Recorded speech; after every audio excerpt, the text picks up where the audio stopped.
안녕하세요. 저는 45살 여성입니다. 제게는 복잡한 도심을 벗어나 잔잔하게 부서지는 파도가 아름다운 바닷가 마을에 사랑하는 사람들과 살고 싶은 로망이 있어요. 요즘 같은 각박한 세상에 그런 로망 하나쯤은 다들 있으실 거라 생각합니다.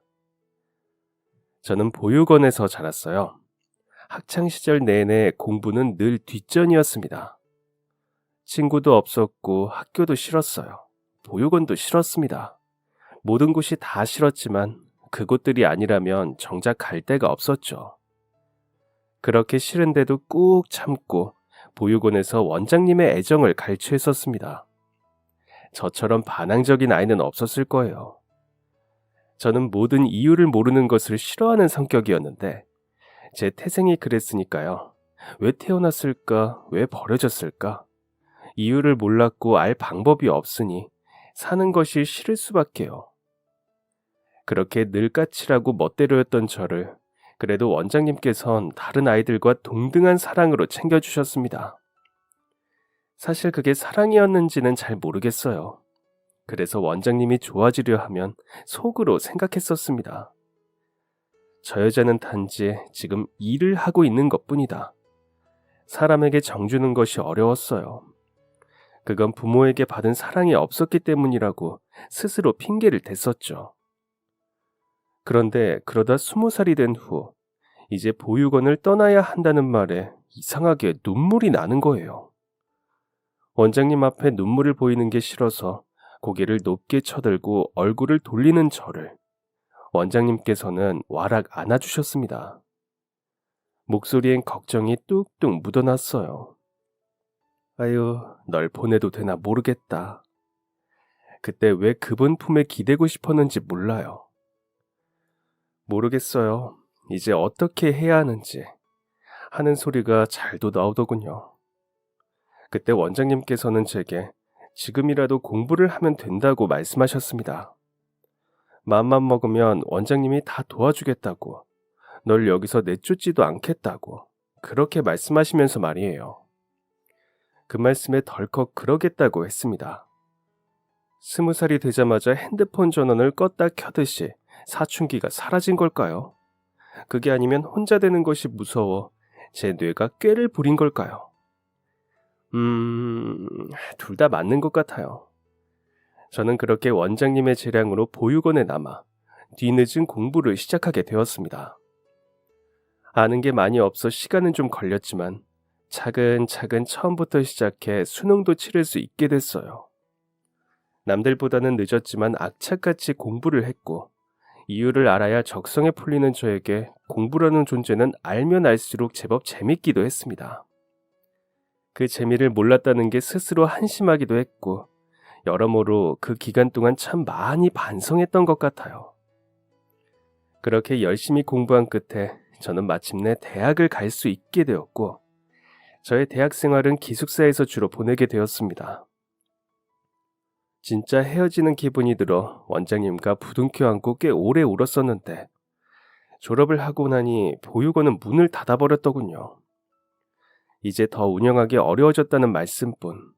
그래도 원장님과 저는 계속 연락을 하고 지냈답니다. 취업도 하게 되면서 진정한 독립이 시작되었어요. 아주 작은 방, 겨우 몸 하나 뉘울 수 있을 정도의 공간이 저의 집이었죠. 그래도 눈을 감고 누우면 아늑했답니다. 물론 남들보다 늦게 사회에 나와 적응하기가 힘든 것도 사실이었지만 등교에는 학교가 있고 보육원에는 원장님이 있었던 것처럼 회사에도 저의 탈출구가 있었습니다. 32살에야 첫 직장에 발을 붙인 저에게 친구가 되어주었던 사람. 그 사람은 바로 우지현 사원이었습니다. 우씨라는 성을 가진 사람을 처음 만났었는데 우씨들은 모두 우유처럼 하얗게 생긴 건가 하는 생각이 들 정도로 뽀얗고 하얀 사람이었습니다. 그 사원은 결혼 후 아이를 낳고 한동안 일을 쭉 쉬었다가 몇 년 만에야 다시 일을 시작하면서 저와 비슷한 시기에 입사를 하게 된 것이었어요. 그래서 회사 생활에 대한 경력은 저보다 있었지만 다시 시작한 일에 있어서 직급은 저와 같았던 것입니다. 사회생활 자체가 난생 처음인 저에게 지연이는 큰 도움이 되어 주었어요. 32이나 먹고 늦가지로 취업한 저에게는 작은 실수도 큰 괴로움이었었거든요. 저보다 어린 상사들에게 멍청해 보이고 싶지 않았던 작은 자존심, 괴로워하는 저에게 지연이는 말했었어요. 처음부터 잘하는 사람은 없다고. 하지만 자존심이 상하기 싫으면 잘하면 된다고. 그리고 되도록이면 상사들의 나이는 모르는 게 좋다고. 모두 다 맞는 말이었습니다. 근데 그 맞는 말을 혼자 생각하는 것보다 누가 옆에서 한 번 더 말해주는 것이 얼마나 큰 도움이 되던지. 그래서 지연이는 제게 아주 고마운 직장 동료였답니다. 그리고 그런 동료가 있으니 회사 생활도 점점 즐거워졌어요. 일은 점점 잘 풀리기 시작했고 본사 아닌 하청업체 소속의 만년 계약직이던 저는 본사 소속의 정규직으로 전환하는 것까지 성공하게 되었답니다. 큰 돈은 아니었지만 차곡차곡 돈이 모이고 직급까지 오르면서 조금씩 제 삶이 달라지는 것이 느껴졌어요. 일을 하면 할수록 업무 실력이 점차 향상하는 것 같은 기분이 들었죠. 나란히 대리가 된 지연이와 저는 서로를 우대리, 김대리 하고 부르며 즐거운 직장 생활을 했답니다. 좋은 직장, 좋은 친구, 좋은 선생님, 더 필요한 것이 없었어요. 마음이 평온했습니다. 안정이 찾아드니 짧게라도 여행을 떠나고 싶다는 생각이 들더군요. 해외에 나갈 용기는 없고 그래서 주말에 혼자 무작정 버스를 타고 잔잔한 바닷가가 있는 곳으로 향했습니다. 어디 유명한 관광지 해수욕장도 아니고 인적 드문 그야말로 시골 마을이었어요. 이런 운치 있는 곳을 찾아낸 제 자신이 스스로 대견하다고 생각하며 해수욕장에 대충 앉아 지는 해를 구경했어요. 파도가 잔잔하고 간간히 백고동 소리와 갈매기 소리가 들려오는 그곳은 아주 어린 시절 꿈에서나 봤던 그림 같은 곳이었답니다. 어둑어둑 밤이 되니 사람들이 하나둘 모여들었어요. 저마다 손에 폭죽을 쥐고 있었죠. 언제 왔는지 까르르 하는 아이들 웃음소리도 등 뒤에서 들려왔습니다. 그 소리를 들으니 언젠가의 기억이 떠올랐어요. 엄마처럼 여겼던 선생님과의 가을 소풍이 말이에요.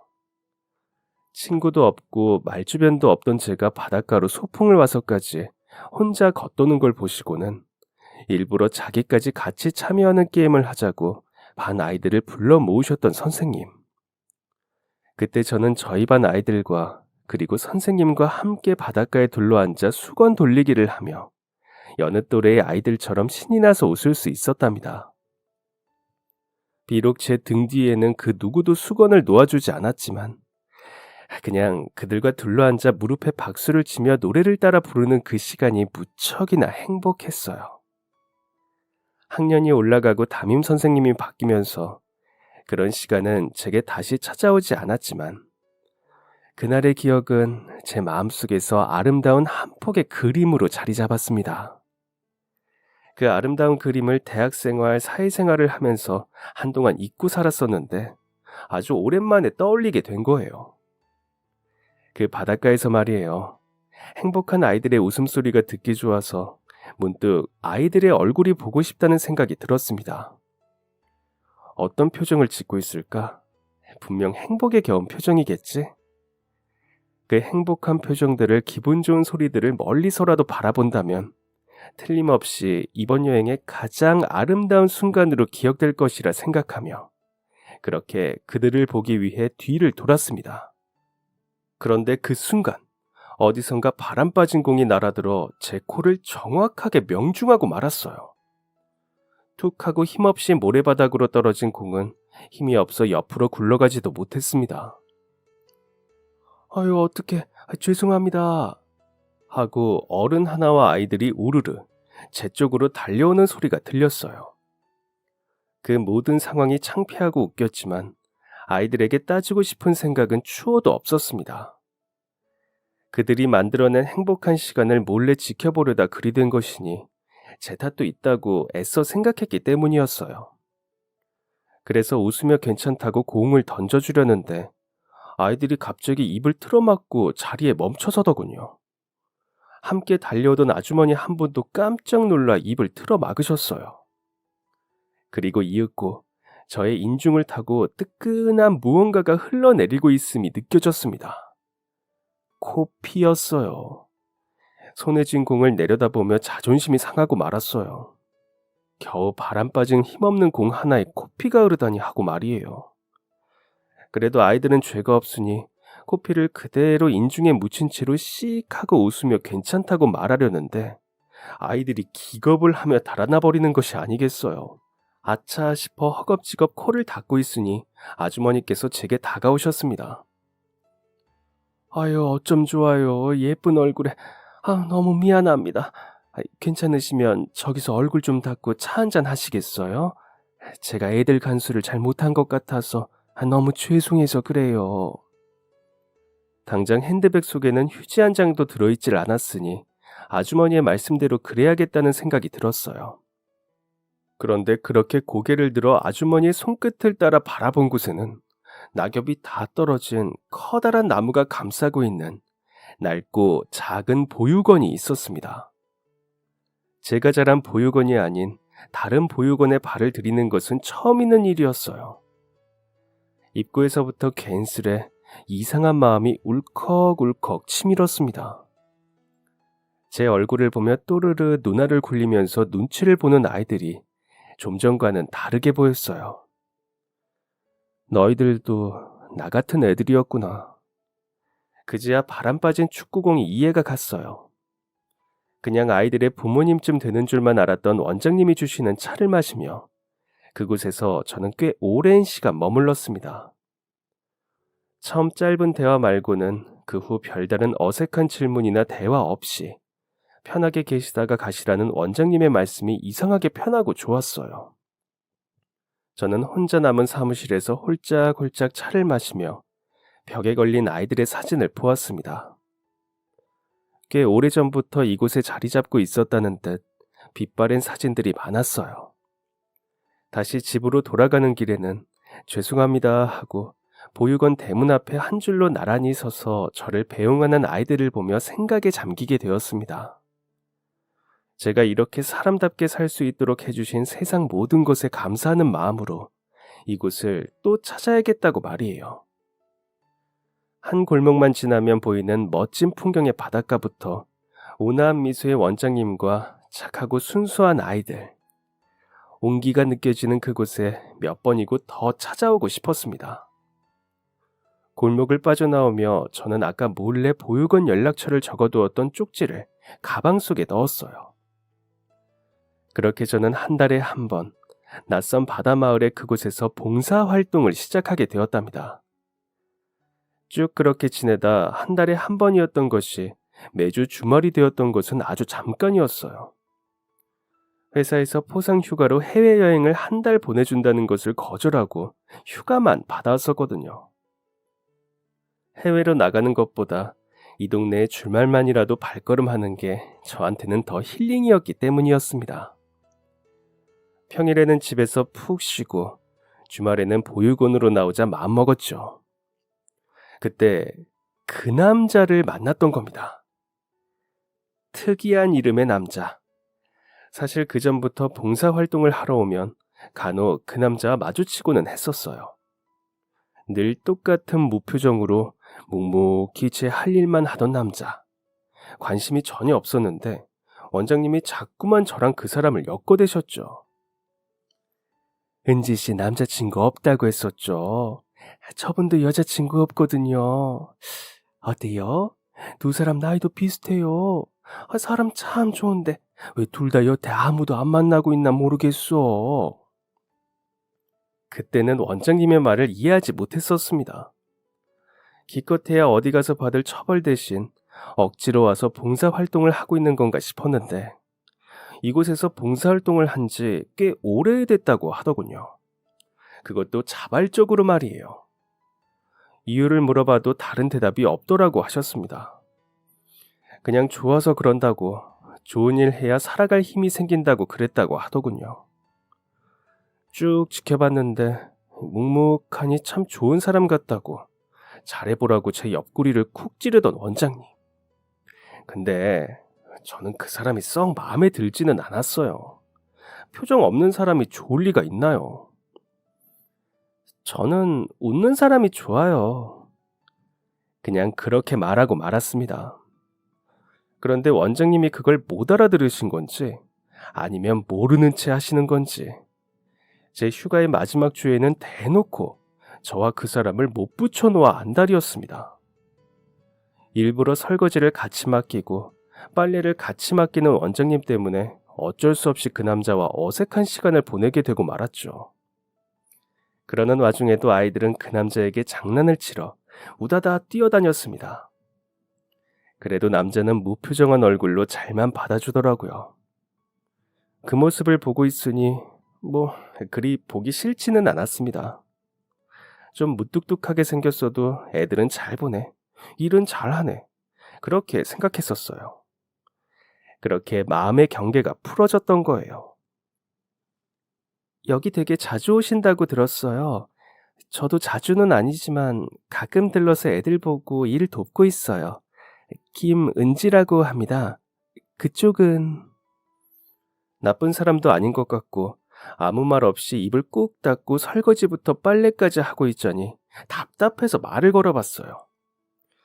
그래봐야 할 이야기라고는 몇 개 없었지만 이름이라도 알면 조금 덜 어색할까 싶어서 한 말이었습니다. 하지만... 그런데 남자는 제가 묻는 말에 대답은 하지 않고 도통 알아들을 수 없는 말을 하더군요. 하지만? 그 다음은 어쩌라고? 네 하고 답답한 눈으로 묻는 저를 남자는 빤히 바라봤습니다. 그러고는 또 하지만 하고 또박또박 세 글자를 뱉더라고요. 나쁜 사람은 아니더라도 이상한 사람이긴 한가 보다 하고 고개를 주걱거리며 다시 빨래를 널었어요. 그때 멀리서 원장님께서 저희를 부르며 다가오셨습니다. 은지씨, 지만씨, 간식 좀 먹고 해요. 그제야 남자의 이상한 대답이 이해됐어요. 하지만 그러나 할 때 하지만이 아니라 그게 그 사람의 이름이었던 것입니다. 성은 하, 이름은 지만. 제가 생각하는 게 맞나 싶어서 과일 접시 옆에 털푸덕 주저앉은 남자에게 물었어요. 성함이 지만 씨인 거죠? 몇 번을 되물었는지 모르겠어요.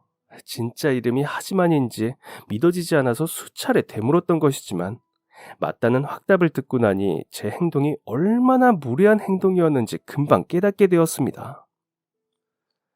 남자가 정말 아무런 표정 없이 짜증 한 번 내지 않고 네, 하지만 맞아요 라고 덤덤하기만 했기 때문이었어요. 저는 거듭 남자에게 고개를 숙여가며 정말 죄송하다고 사과를 건넸습니다. 대체 왜 그랬지? 내가 이렇게 무례한 사람이었나? 제 자신이 되게 별로인 사람처럼 느껴지더군요. 그런데 남자가 아무렇지 않은 표정으로 제게 되묻는 것입니다.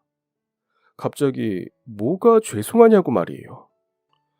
표정을 보니 진짜 모르겠다는 표정이더라고요. 저는 들릴 듯 말 듯한 작은 목소리로 이름을 여러 번 되물어 죄송하다고 말했습니다. 그랬더니 남자가 하는 말에 저는 조금 놀라고 말았어요. 이름이요? 괜찮습니다. 저는 정말 아무렇지가 않거든요. 그렇잖아요. 제 이름이 마침내나, 드디어 같은 이름이 아닌 것만으로도 감사한 거죠. 하지만 깔끔하잖아요. 이메일 주소 만들기도 쉬워요. BUT, but 세 글자면 제 이름이 완성되니까. 가끔 마주쳐도 무표정한 얼굴에 말도 끊어서 필요한 대답만 하던 남자가 뱉은 말 치고는 꽤 길고 자세했으며 어딘가 유머러스함까지 묻어져 나왔기 때문이었습니다.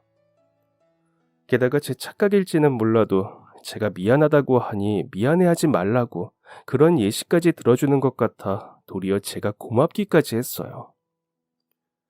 미안함에 고마움까지 그 남자에게 제가 그런 감정을 느끼게 될 것이라고는 상상도 못했던 일이었습니다. 조금 특이하고 무뚝뚝한 남자네. 아, 착한 남자라는 수식어도 추가해야겠다. 봉사활동 다니는 흔치 않는 남자니까. 저는 그 남자를 간단하게 정의했습니다. 그것 말고 그 남자를 정의할 수 있는 다른 수식어는 없다고 생각했어요. 그 후로도 저는 쭉 그 남자를 마주하게 되었습니다. 한 주 빠짐없이 매주 주말마다 봉사활동을 하러 보육원에 오는 남자를 보며 저 남자는 주말에 참 할 일도 없나 보다 하고 생각했었죠. 그래서 어딘가 측은하고 안타까운 마음도 있었던 것 같아요. 성격이 저렇게 무뚝뚝하니까 친구가 없을지도 모르겠다. 그래서 여자친구도 없나 보다. 그래서 매주 주말마다 할 일이 없어 보육원에 봉사활동이나 하며 시간을 때우나 보다 라고 생각하면서 말입니다. 그런데 하루는 평일날까지도 마음이 이끌려 찾아갔던 보육원에서 또 그 남자를 만나게 된 거예요. 보육원으로 진입하는 길, 어느 담벼락 아래에 쭈그려 앉아 길고양이에게 밥을 주고 있는 남자의 옆모습을 보고 헉 소리를 내며 놀라고 말았습니다. 그 요란함에 밥을 먹던 고양이도 놀라서 달아나 버리고 남자도 자리에서 일어나 평소에 그 무표정한 얼굴로 저를 바라보았어요. 아무 표정 없는 얼굴이었지만 왠지 당신 때문에 고양이가 밥 다 먹고 그냥 갔잖아. 어쩔 거야? 하고 따지는 것만 같았답니다. 괜히 제 발을 저린 저는 아니 무슨 그쪽은 여기 살아요? 올 때마다 있네. 평일에는 좀 일상을 살아요. 일은 안 하시나?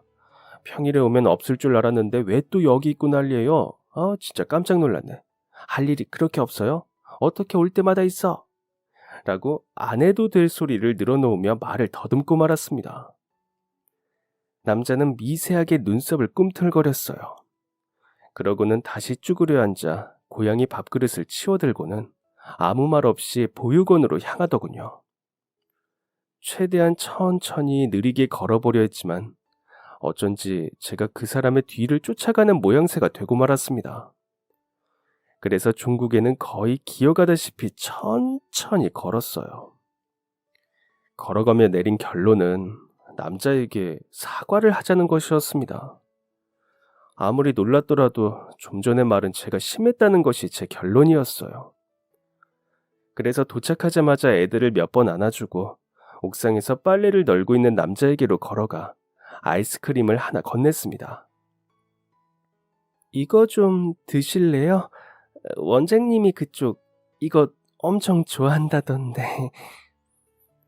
그런데 남자가 아이스크림을 아주 정중한 손짓으로 밀어내며 거절하는 것입니다. 주어요 라고 하면서 말이에요. 머쓱해진 아이스크림이 혼자 허공에 대롱대롱 흔들렸어요. 갑자기 찬바람이 불고 저까지 추워지는 듯한 기분이 들더군요. 아무래도 방금 전 일로 기분이 상해서 평소 좋아하던 아이스크림까지 못 본 척하는 것 같다고 생각했습니다. 그래서 준비했던 사과를 건넸어요.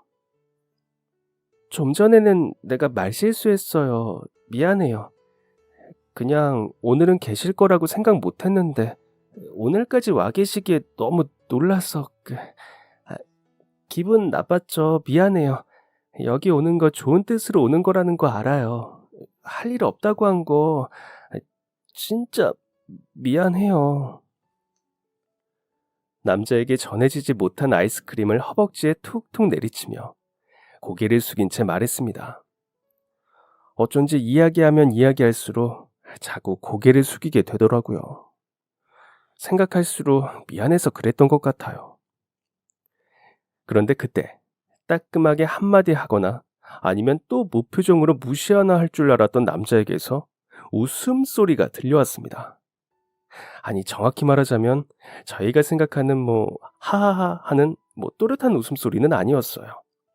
그냥 피식하고 바람 빠지는 소리라고 해야 할까요?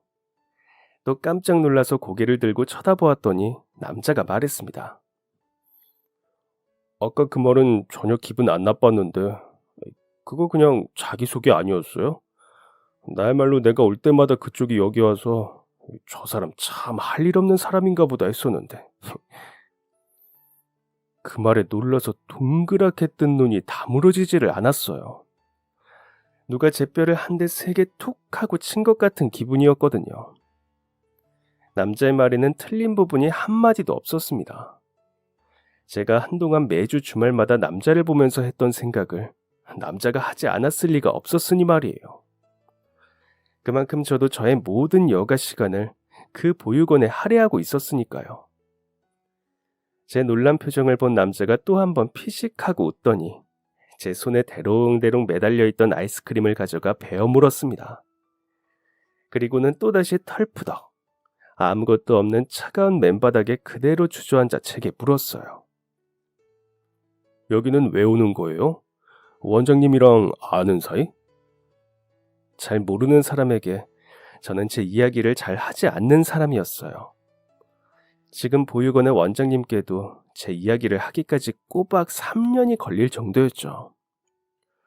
그런데 이상하게 그 남자에게는 제 이야기를 하고 싶어지더군요. 자세히는 아니지만 그래도 대충이라도 말이에요. 저도 이런 데 살았었거든요. 그래서 그렇다 하는 말에 맞춰 남자의 고개가 한번 끄덕했습니다. 다음 주도 와요? 다음 주는 원래 봉사활동을 나올 계획이 없었어요. 휴가가 끝났으니 다시 한 달에 한 번만 나오려던 참이었죠. 그런데 왠지 남자의 그 말에 고개를 주걱거리게 되는 것입니다. 남자가 다음 주에 애들을 데리고 소풍을 나가기로 했다며 혼자 가는 게 편하니 다음 주는 집에서 쉬라는 말을 했거든요. 그래서 더 나오고 싶어진 거예요. 그렇게 결국 전 남자가 나오지 말라던 그 주말에 김밥을 한 바구니 싸들고 보육원을 찾았습니다. 아휴, 말 진짜 안 듣네요. 남자가 저를 보자마자 건넨 첫 마디였어요. 남들이 보면 충분히 제가 기분 나빠야 할 상황과 말투였지만 저는 왠지 기분이 나쁘지 않았습니다. 김밥은 두고 가자는 남자의 말에 서운해져 억지로 배낭에 김밥을 챙겨넣고 뒤를 따랐어요. 그런데 소풍을 간다고 하던 남자가 아이들을 데리고 나온 곳은 한 노인정 앞에 정자였답니다. 도착하자마자 아이들이 우르르 노인정으로 뛰어들어갔어요.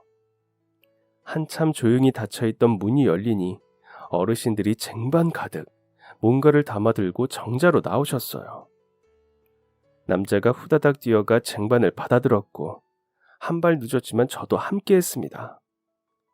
어느새 옹기종기 정자에 모여 앉은 아이들이 어르신들께서 해주시는 음식을 허겁지겁 먹어치웠어요.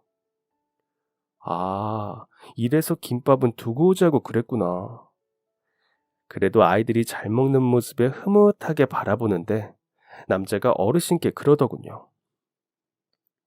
매번 빈손으로 오기 죄송해서 오늘은 특식을 가져왔어요.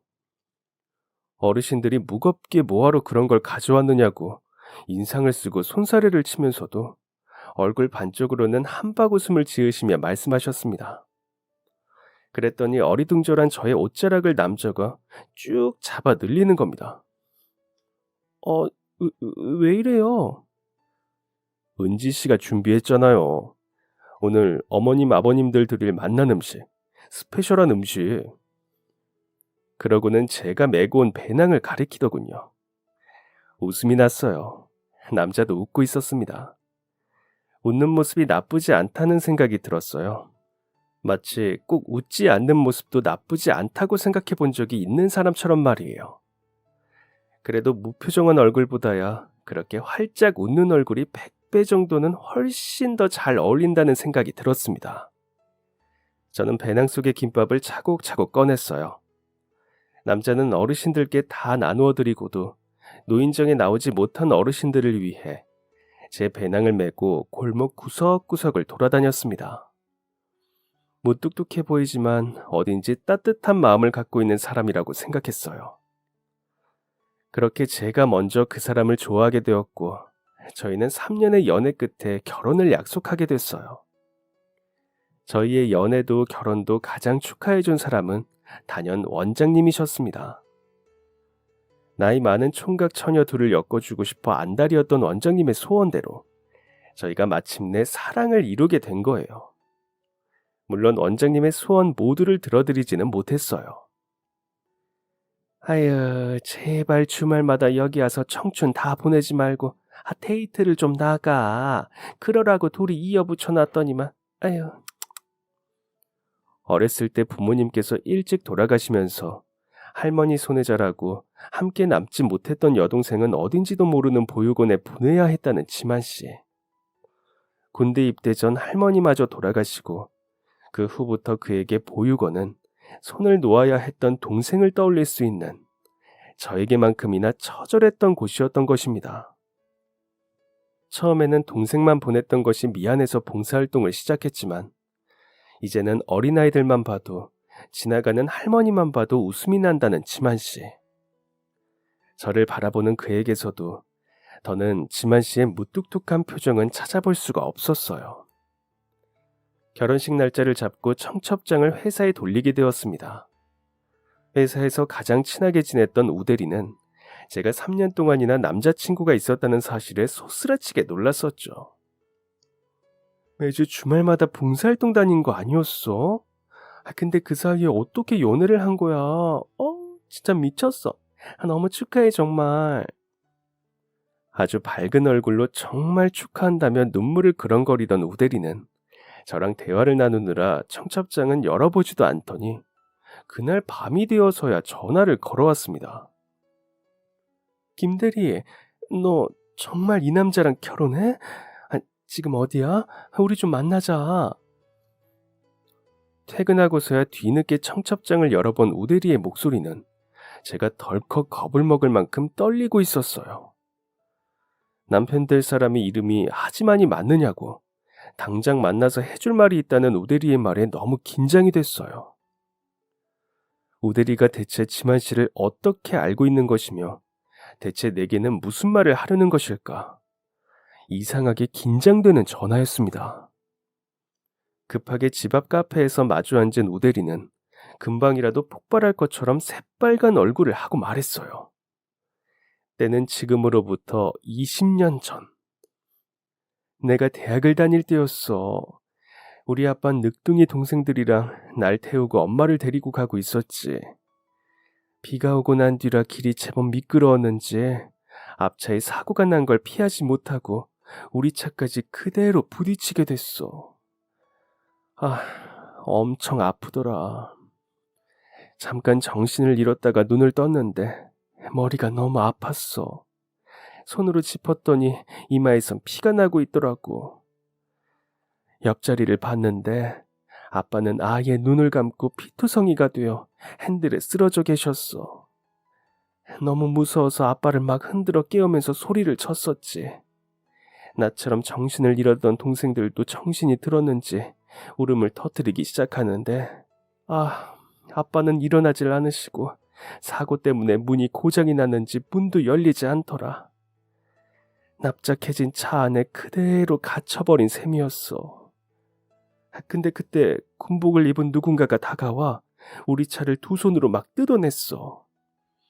아무리 열려고 발버둥을 쳐도 열리지 않던 고장난 문을 두 손으로 아예 뜯어버린 거야. 열린 문틈 사이로 동생들이랑 내가 빠져나가고 아빠를 흔들어 깨운 그 남자가 마침내 아빠까지 그곳에서 탈출시켜줬었어. 우리한텐 완전 슈퍼맨 같은 존재였었지. 미끄러운 빗길, 대형도로 한복판에서 일어난 교통사고. 우대리는 그 교통사고의 현장에서 있었던 일을 들려주었습니다. 큰 도로 위의 사고라 자칫하면 언제든지 2차, 3차 사고가 발생할 수 있는 위험한 상황이었음에도 불구하고 한 걸음에 달려와 자신의 가족들을 구해주었다며 진짜 고마운 사람이라고 그때를 떠올렸어요.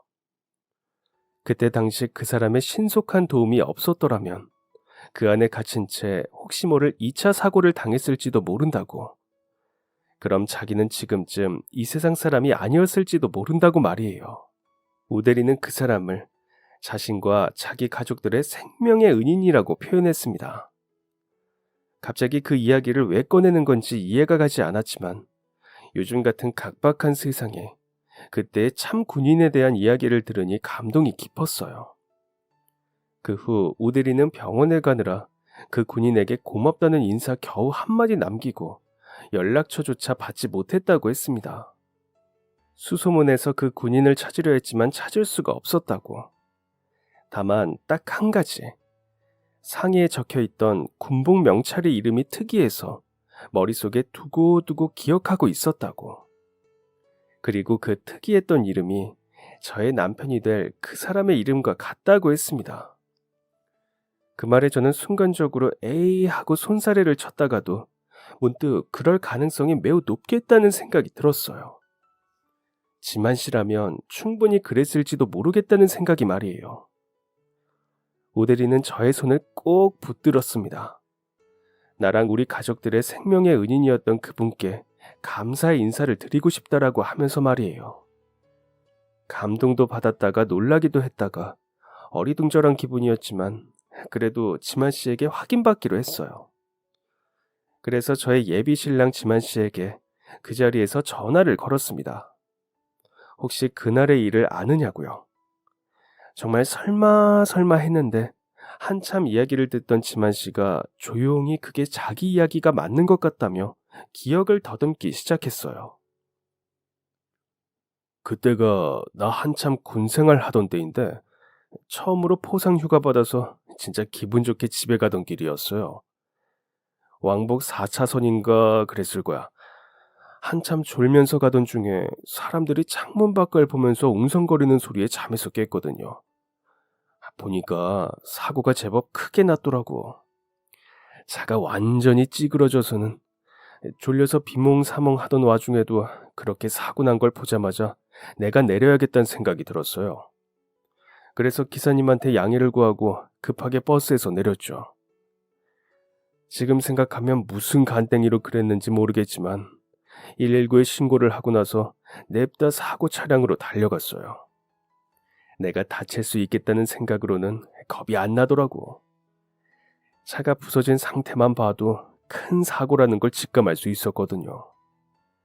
안에 탄 사람들이 많이 다쳤겠다는 생각, 여기 나 말고 도울 사람이 없을 거라는 생각이 드니까 그게 더 겁이 났던 거야.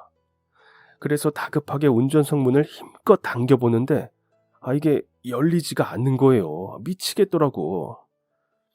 창문에 얼굴을 가져다 대고 내부를 살피니까 조수석에서 내 나이쯤 되어 보이는 한 학생이 얼굴이 피투성이가 된 채로 문을 열려고 안간 힘을 쓰고 있더라고요.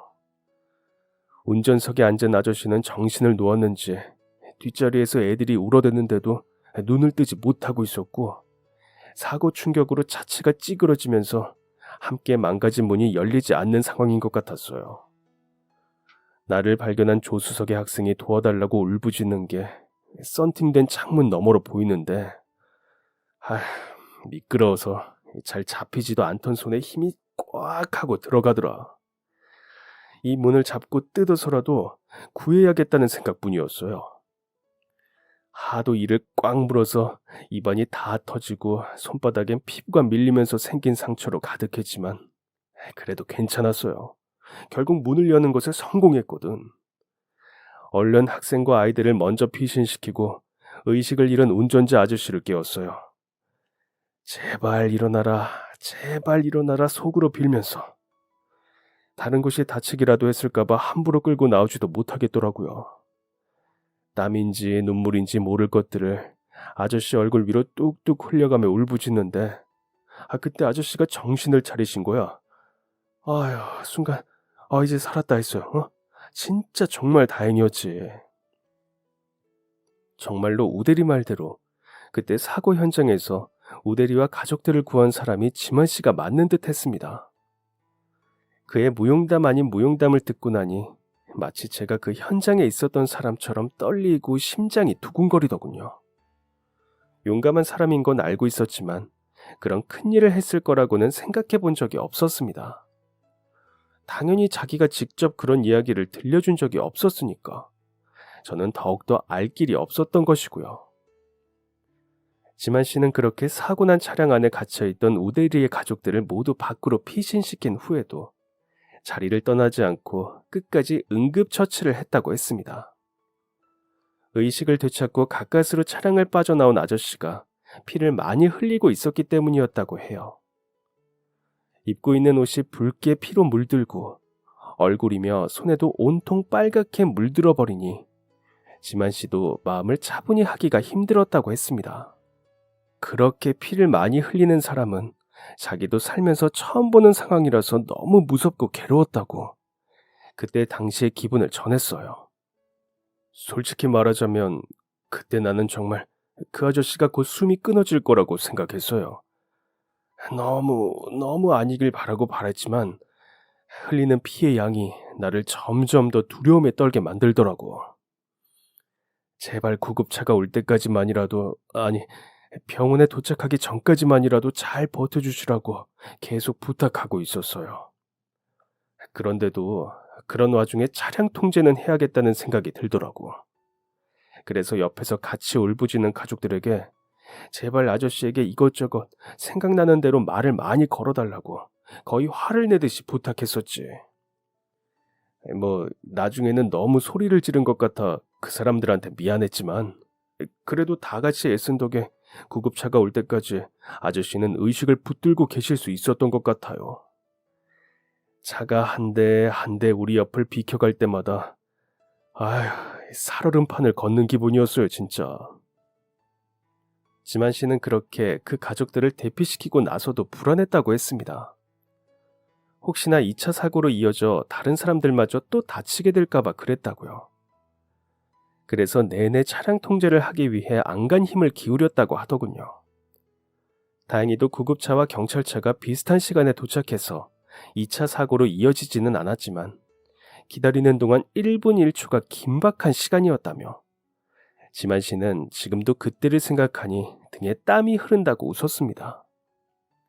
크고 긴박한 사고였던 만큼 지만 씨가 웃는 소리에서 그때 그 일에 대한 안도감이 전해져 왔어요. 오대리가 말했던 생명의 은인이라는 말이 제 마음에도 와닿았습니다. 제가 만나는 남자가, 제가 결혼할 남자가 그토록 용감하고 선량한 사람일 것이라고는 미처 몰랐습니다. 물론 평소에도 올바른 행실에 다정한 사람이었지만 제가 몰랐던 그 사람의 과거마저 그렇게 완벽했을 것이라고는 생각하지 못했었는데 이야기를 듣고 나니 지만 씨가 달라 보이더군요.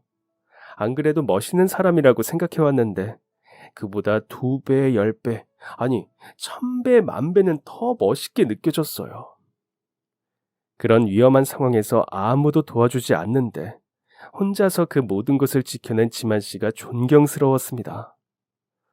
남자와 여자로서 멋있어 보이는 것 외에 인간 대 인간으로서 대단하고 멋진 사람이라 생각했어요.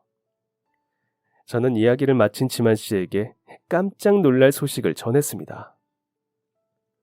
진짜 멋있는 사람이었네요. 내가 몰랐던 순간들까지 나 진짜 깜짝 놀랐어요. 사람이 이렇게까지 멋있을 수가 있나 싶어서. 지만 씨, 나 지만 씨가 깜짝 놀랄 이야기 하나 해줄까요? 그날 그때 지만 씨가 구해준 사람 말이야? 마주 앉은 우대리의 눈망울이 초롱초롱 빛났습니다. 기대에 찬 눈빛은 아니었어요. 고마움에, 그리고 이토록 신기한 인연으로 다시 만날 수 있다는 반가움에, 그 반가움에 눈물이 차오른 얼굴이었습니다. 저는 침을 꿀꺽 삼키며 눈을 꼭 감고 말했어요. 당신이 구한 그 사람이 내 가장 친한 동료 지연이라고. 지만 씨는 말이 없었습니다. 한참 뒤에야 그게 정말이냐고, 모두 다 건강하시냐고 놀란 목소리로 되물을 뿐이었어요. 그렇게 저희는 우대리의 가족과 다 함께 만나게 되었답니다. 부모님께서 식사를 대접하고 싶어 하신다는 말씀에 못 이긴 척 감사한 마음으로 자리에 나갔어요. 그런데 막상 나간 자리에서 메뉴판을 보니 가격대가 너무 비싸더라고요. 저희 두 사람은 메뉴판 뒤로 눈빛 교환을 할 수밖에 없었습니다. 그런데 어떻게 알았는지 우대리가 말했어요. 생명의 은인에게 이 정도 대접밖에 해드릴 수 없는 것도 죄송스러우니 이 정도는 그냥 맛있게 드셔주시라고 말이에요. 우대리의 진심 어린 말에 제 마음이 뭉클했어요. 지만 씨도 처음엔 그 자리가 불편하고 어색한 듯 보였지만 계속되는 칭찬과 고마워하시는 말씀들에 내심 부끄러운 듯 얼굴을 붉혔습니다. 알게 모르게 참 순수한 사람 같다는 생각이 들었어요. 지만 씨는 말했습니다. 사고 현장을 목격한 순간 그냥 본능이 이끄는 대로 했었다고. 군인으로서 마땅히 해야 할 일을 실천했을 뿐이라고 웃었어요. 그러면서 진지한 얼굴로는 그 후에도 내심 건강은 잘 회복하셨을지 걱정했었는데 지금 이렇게 건강히 잘 지내고 계시는 모습을 보니 저 역시도 진심으로 감사합니다. 하고 말했습니다. 그날은 오데리와 가족들에게는 생명의 은인을 기적처럼 다시 만난 순간이었고 지만 씨에게는 과거에 좋은 일을 했던 것이 기쁨과 보람이 되어 돌아온 순간이었으며 저에게는 저의 남편이 될 지만 씨를 다시 한번 더 존경하게 된 순간이었습니다. 그로부터 2달 뒤 저희는 마침내 결혼식을 올렸답니다. 회사 직원들부터 보육원 아이들, 원장님 2분, 여러 고마우신 분들이 함께 자리를 빛내어 주셨죠. 오대리님의 부모님과 가족들까지 함께 참석하셔서 저희 가족의 첫 시작을 축복해 주셨는데 와주신 것만으로 감사한데 축의금 봉투에 500만 원이 들어있어 깜짝 놀랐었어요. 너무 놀라고 받기 죄송스러운 마음이 들던 것도 잠시 저는 부담스러워하는 것을 대신해 남편에게 말했어요. 그날 하필 포상 휴가를 받아줘서 고마웠다고요. 그날 하필 그 버스를 타주어서 그렇게 사람들을 구해주어서 너무 자랑스럽다고 고맙다고요. 그 뭉클했던 결혼식도 어느덧 5년 전이네요. 결혼하자마자 어렵게 하지만 고맙게 와준 저희 아이는 멋진 형아가 되기 위해 무럭무럭 자라고 있답니다. 아빠를 닮아 멋있고 예의 바르고 착하고 따뜻한 사람이 되었으면 좋겠어요. 다 큰 어른인 저조차도 닮고 싶은 그런 사람이니까요. 그런 사람이 저의 남편이 되어 기쁩니다. 20살의 어린 제가 뒤늦게 공부를 시작해 대학에 가고 취업을 하고 바다로 떠나길 참 잘했다는 생각이 들 정도로요. 그렇게 열심히 살지 않았더라면 그 보육원을 알지도 못했을 것이고 그랬더라면 지금의 남편도 만나지 못했을 테니까 말입니다. 신기하게 찾아와준 이 소중한 인연이 앞으로의 제 삶의 가장 큰 빛이고 행복이 될 것 같습니다. 그럼 지금까지 제 긴 사연 들어주셔서 정말 감사합니다. 오늘도 행복한 하루 되세요.